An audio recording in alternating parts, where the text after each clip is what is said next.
ಇನ್ನು ಬೆಂಗಳೂರಿನ ಕೋಗಿಲು ಲೇಔಟ್ನಲ್ಲಿ ಅಕ್ರಮ ಮನೆಗಳ ನೆಲಸಮ ಆಗಿತ್ತು. ಈ ವಿಚಾರದಲ್ಲಿ ಕೇರಳ ಸಿಎಂ ಮೂಗು ತೂರಿಸಿದ್ದು ಯಾಕೆ ಅಂತ ಗೊತ್ತಾಗ್ತಿಲ್ಲ. ಕರ್ನಾಟಕದಲ್ಲಿ Kerala CM Pinarayi politics. So ಅವರು ಆ ಮನೆ ಡೆಮಾಲಿಷನ್ ಮಾಡಿದ್ದೆಲ್ಲ ತಪ್ಪು, ಅಲ್ಪಸಂಖ್ಯಾತರೆಲ್ಲ ನಿರಾಶ್ರಿತರಾದರು ಅಂತೆಲ್ಲ ಹೇಳಿದ್ರಲ್ಲ, ಅದಕ್ಕೆ ಈಗ ಸಿದ್ದರಾಮಯ್ಯನವರು ಪ್ರತಿಕ್ರಿಯೆ ಕೊಟ್ಟಿದ್ದಾರೆ. ನೋಡಿ, ಅನಧಿಕೃತವಾದ ಜಾಗದಲ್ಲಿ ಅವರೆಲ್ಲ ವಾಸ್ತವ್ಯ ಹೂಡಿದ್ರು, ಹಾಗಾಗಿ ಆ ಜಾಗವನ್ನು ಖಾಲಿ ಮಾಡಿಸಿದ್ದಾರೆ. ವಾಸ ಮಾಡಲು ಅದು ಯೋಗ್ಯವಾದ ಜಾಗವಲ್ಲ, ಅಂದರೆ ಕಸ ಹಾಕೋದಕ್ಕೆ ಅಂತ ಬಿಟ್ಟಿದ್ದ ಜಾಗ.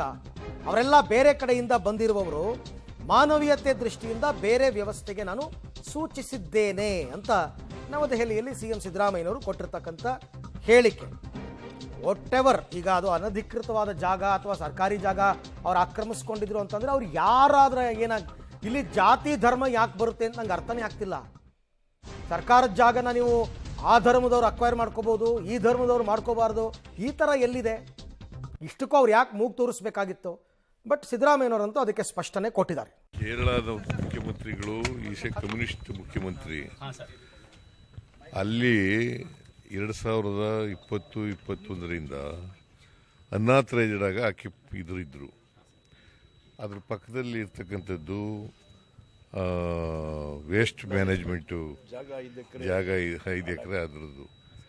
ಅದು ಯಾವತ್ತೂ ಅದಕ್ಕೆ ಸೇಫ್ಟಿ ಇಲ್ಲ. ಅದು ಆ ಕಾರಣಕ್ಕೋಸ್ಕರ ಅವ್ರನ್ನ ಅನ್ನಾಥರೈಸ್ಡ್ಗೆ ಆಕ್ಯುಪೆನ್ಸಿದ್ರಲ್ಲ, ಅವ್ರಿಗೆ ನೋಟಿಸ್ ಕೊಟ್ಟು ತೆಗಿಬೇಕು ಅಂತ ಹೇಳಿತ್ತು.